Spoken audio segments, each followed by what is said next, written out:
ગુજરાતની અંદર જે 10 વર્ષની ભરતી કરીને બહાર પડવાનું છે એમાં 7 થી 8 લાખ જગ્યાએ 50 જગ્યાએ જાહેર થશે. એ ભરતી થશે તમને છે ખૂબ ઓછા મેરિટે નોકરી મળી જશે. એનું કારણ જ્યારે મોદી સાહેબ વડાપ્રધાન બનવાની તૈયારી ચાલતી 2014માં 8 લાખ ધારો કે શિક્ષકો છે તેના 2014માં ભરતી થઈ 8 લાખમાં.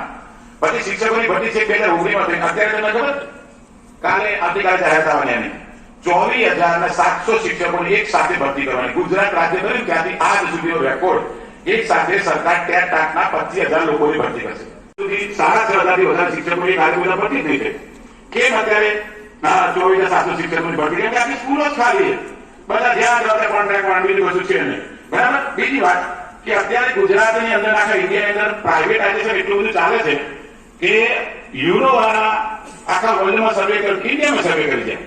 બરાબર. એમને એવું કીધું કે ઇન્ડિયામાં 100 છોકરા ભણે ને એમાંથી 8 જણા લાયક હોય કે જેની સ્કિલ હોય એને નોકરી મળી શકે. બાકીના 92 વ્યક્તિ એવા હોય ને કે ખેતરમાં એને તમે ઘાસ કાપવા લઈ જાવ ત્યાં કરતા રોબોટ વ્યવસ્થિત કાઢીએ તો એ કોમન નહીં. બરાબર. એટલે 12 જણા નક્કા